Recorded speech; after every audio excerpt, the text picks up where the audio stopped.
O áudio que vocês vão ouvir agora é parte do podcast Xadrez Herbal. Caso vocês queiram ouvir mais sobre esse assunto e outros temas de política internacional, é só ir em xadrezherbal.com.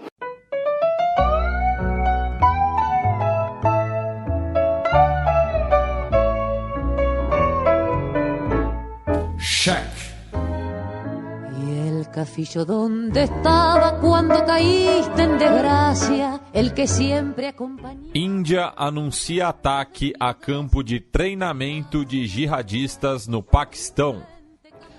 Bem, vamos lá. A gente, novamente, repetindo aqui para o bingo, nós temos um Fronteiras sobre a história do subcontinente indiano, que inclui Índia, Paquistão e Bangladesh, em que a gente fala um pouco da história dessa relação, questão religiosa, hindu, islã, que talvez possa ajudar também a compreender um pouco mais essa questão. Mas eu acho que o nosso programa, nessas horas, ele acaba sendo importante, porque é aquela coisa, todo mundo, quem tem nossa faixa etária, mas muita gente sempre vê na TV, Índia e Paquistão se odeiam. Índia e Paquistão querem um explodir o outro. Índia e Paquistão trocam tiros de novo. Índia e Paquistão aconteceu isso, aconteceu aquilo. E no caso da Caxemira, especificamente, muitas vezes ninguém explica direito. Por que eles estão disputando a Caxemira? Então vamos lá. Semana passada, a gente comentou a notícia de que nós tivemos um atentado terrorista organizado por paquistaneses dentro de território indiano, que matou policiais indianos. E a Índia fez uma operação dentro do território paquistanês e começou a escalar ali a tensão entre os dois vizinhos.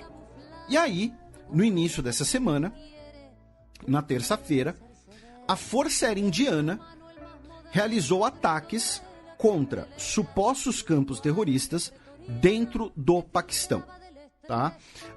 Disse que atacou o campo de treinamentos de terroristas na região de Balakot, que diversos terroristas e suicidas e jihadistas foram mortos nesses ataques.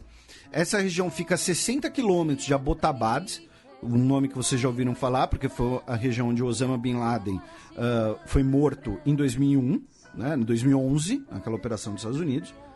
E a Índia teria usado mais de uma dúzia de aviões a jato, de aviões modernos, inclusive, usou Mirage 2000, usou Sukhoi 30, teve ali uma operação realmente parruda, digamos assim, e foi a primeira vez em que aviões da Índia atacaram alvos dentro de território paquistanês desde a guerra de 1971, Não é pouca coisa.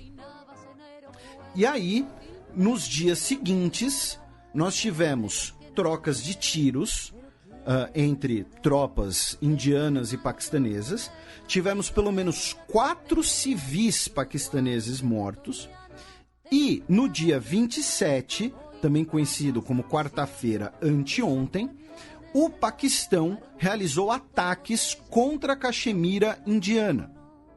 Aí, a Índia retaliou, realizando ataques dentro do território paquistanês. Nesse cenário, o Paquistão reivindica ter derrubado 2 jatos no seu espaço aéreo e a Índia reivindica ter derrubado um avião de combate do Paquistão. Dos 2 aviões que os paquistaneses teriam derrubado dos indianos, nós tivemos um caso, que se tornou muito, muito simbólico e teve um impacto muito grande, que foi um piloto indiano que foi capturado pelas tropas paquistanesas. O Abdi Nandan, que inclusive usa uma barba toda estileira ali. O bigode junta aqui com o cavanhaque, faz a barba. Uma coisa meio Leme, meio Burnside. Hipster, assim. Talvez hipster também.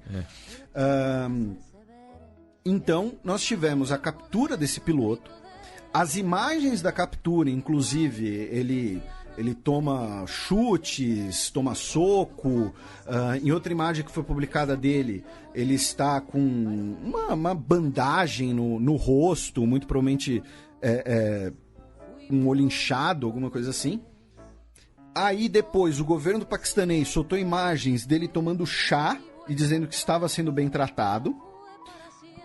E, resumindo, tá? O Paquistão anunciou ontem que liberaria hoje o piloto como um gesto de paz e de boa vontade, disse o primeiro-ministro Imran Khan, né, o ex-craque do cricket, dizendo que vamos libertar o piloto indiano como um gesto de paz. O próprio líder do governo disse isso.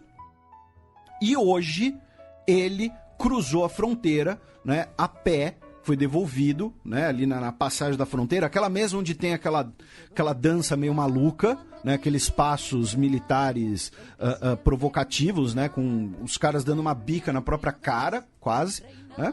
Não é um passo de ganso aquilo, é um passo de sei lá, é um ganso fazendo espacate. E o que inclusive é algo... né, não é algo exatamente comum, né? E ele foi devolvido pelas tropas, né, paquistanesas à Índia. Ele disse que ele foi bem tratado pelas tropas paquistanesas, de que ele estava impressionado com os tratamentos, e ele foi recebido na Índia basicamente como um herói nacional. O próprio Narendra Modi, o premier, disse que a nação estava orgulhosa dele, tuitou: seja bem-vindo de volta, né? O Wing Commander, né? Comandante de ala, comandante de esquadrão, Abdanã. A nação está orgulhosa da sua coragem exemplar. Nossas forças armadas são uma inspiração, né, para os 130 milhões, bilhões, enfim, não sei o que ele quis dizer aqui, indianos, e terminou com um slogan, com um lema, que para um português, né, é meio complicado, né, que é o hino nacional indiano, que é Vande Mataram. Parece que tá mandando matar alguém, né? Mas que não é o nome do hino nacional indiano, que significa Mãe, eu te reverencio, tá? Segundo a tradução que consta aqui via Google, né? Porque eu não vou fingir aqui que eu sei sânscrito, que eu sei indiano, alguma coisa do tipo. Enfim, e essa devolução desse piloto, né, teria levado ali uma desescalada, né, do problema, do conflito. E hoje, aparentemente, nós não tivemos nenhuma troca de hostilidades, né? Então, no fim das contas, acaba sendo um atentado contra a Índia retaliou, o Paquistão, né, só para não deixar barato ali, realizou uma operação aérea nos céus indianos e pronto, né? Como é que é aquela brincadeira lá? 5 minutos sem perder a amizade? Né? Teve lá umas trocas de porrada, né? 5 minutos sem perder a amizade, né? Então, e aí, tipo, o cara foi abatido numa cena assim de filme, porque ele estaria em combate aéreo com outro avião paquistanês. O avião dele foi abatido e ele ejetou, entendeu? Sabe aquele filme Atrás das Linhas Inimigas, né? Uma das poucas tentativas lá do Wilson de fazer um personagem dramático. Então, assim, foi foi ali uma cena de filme de ação. Então, foi capturado, foi devolvido como um símbolo de paz, digamos assim. Só que, né, até agora não teve ali uma normalização muito grande, digamos assim, das relações. Ainda não teve declarações muito mais fortes. Porém, o fato é, a crise foi gerenciada de forma bastante positiva, né, digamos assim, que não escalou para um conflito de maior escala. Lembrando que tanto o Paquistão quanto a Índia têm armamentos nucleares, e isso que, inclusive, talvez colabore para a não escalada do conflito, né? Eu sou aqui um grande proponente da arma nuclear como uma arma do diálogo, né? Você tem uma arma nuclear, o outro lado quer dialogar, né? Parafraseando aí, choque de cultura, né? E linhas de trem entre os dois países foram suspensas. O espaço aéreo paquistanês, nos dias 27 e 28, foram fechados, tá? Inclusive vocês podem sair imagens, né, ou prints de telas de radar, ou daqueles sites que acompanham voos comerciais do espaço aéreo paquistanês completamente vazio, né? Então, tivemos aí uma crise sendo bem gerenciada, digamos assim, pelo menos até o momento. Por quê? Porque não houve ali uma declaração final, não houve uma conversa direta, bilateral, pelo menos até o momento que gravamos esse programa. Então, resumindo a situação atual, tá? A situação atual. Uma notícia que aí sim me deixou um pouco preocupado foi que a popularidade tanto do Modi quanto do Irã Khan subiu durante esses ataques. Do tipo, não, o Modi não deixou barato, foi lá e atacou os caras. Não, o Khan não deixou barato, foi lá e atacou os caras também, abateu o avião dos caras aqui em cima, é isso aí, fechou o espaço aéreo. Então, é perigoso por quê? Porque o Irã Khan acabou de assumir o governo e o Modi vai enfrentar eleições. Então, se um dos dois governos... E os dois têm arsenais nucleares. Então, assim, mas assim, se um dos dois governos decidir falar, pô, preciso aqui melhorar a popularidade, vamos continuar cutucando esse vespeiro, não sei, aí sim eu fico preocupado, tá? E o governo do Modi, repito, teve mais popularidade e é uma coisa meio bizarra, porque tem uma parte das duas sociedades, tanto da Índia quanto do Paquistão, que são extremamente belicistas. Assim, os caras querem terraplanar o adversário, o inimigo, né? Então você tem inclusive uma pressão popular, você tem uma manifestação com dezenas de milhares de indianos nas ruas pedindo para descer mais porrada no Paquistão. Isso faltando 3 meses para a eleição, né? Então é bastante complicado. Do lado do Irã Khan, ele fez esse pronunciamento dizendo que seria ali um gesto de boa vontade e tudo mais, mas o Irã Khan, ele disse que, né, ele fez também ali algumas declarações sarcásticas, né, dizendo que, não, o piloto ele passa bem, tá, a gente vai devolver, mas a gente vai devolver esse, né, os próximos a gente não vai devolver, né, então assim, ambos ganharam propaganda com isso. E esse é o problema. Se um dos dois resolver que esse é o caminho, né, para uma estratégia política. Agora, dito isso, vamos explicar brevemente, né, esse é o bloco principal, até porque a gente vai falar um pouco de história aqui, né? Brevemente do porquê dessa treta, né?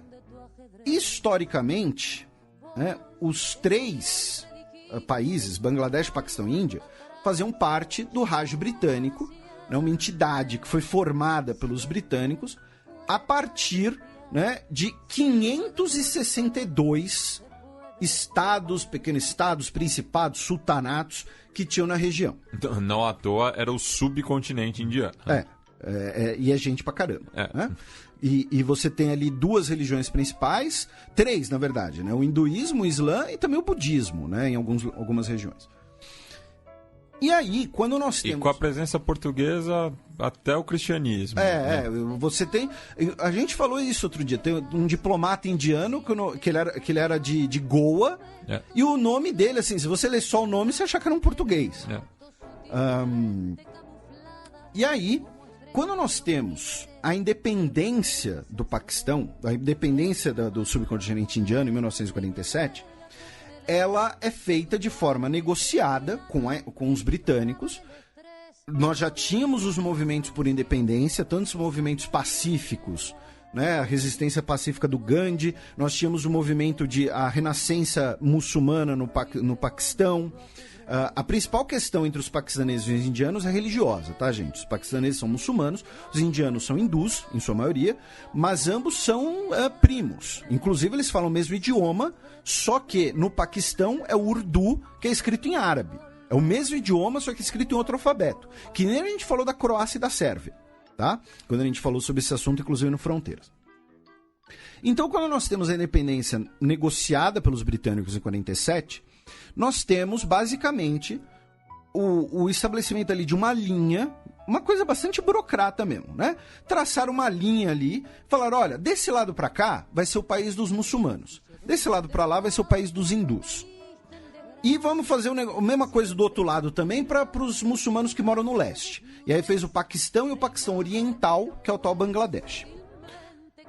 Nesse processo, milhões de pessoas foram deslocadas, porque se você era um hindu morando no atual Paquistão, você foi obrigado a ir para a Índia e vice-versa.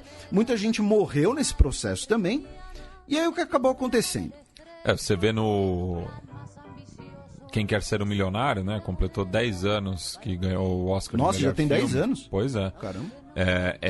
O filme passa numa família muçulmana na Índia que é perseguida. Os meninos... Desculpa o spoiler, né? Mas 10 anos já...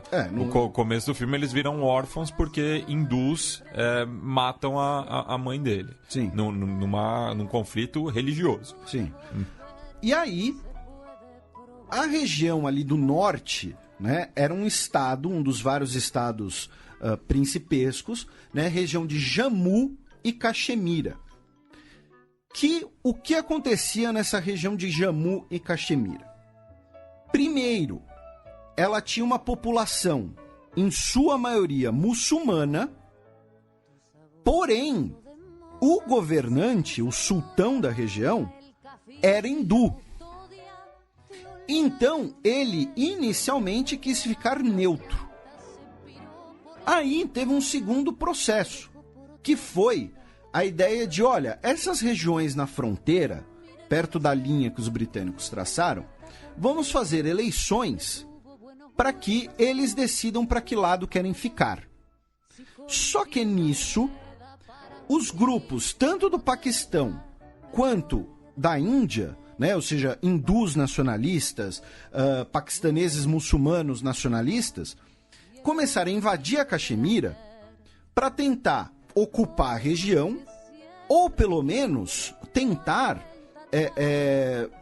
mudar o sentido, né, desequilibrar os votos. Falar, não, a Caxemira vai ser do Paquistão porque ela é de população muçulmana. Não, a Caxemira vai ser da Índia porque o príncipe é hindu e o príncipe pediu proteção da Índia quando começou esse início de conflito. E aí o que aconteceu? No fim, esse principado de Jammu e Caxemira virou 3 regiões. Virou a Caxemira paquistanesa, virou a Caxemira, a Jammu e Caxemira propriamente dita, que é da Índia, e um pequeno pedacinho ainda ficou com a China. Qual é a treta então pela Caxemira?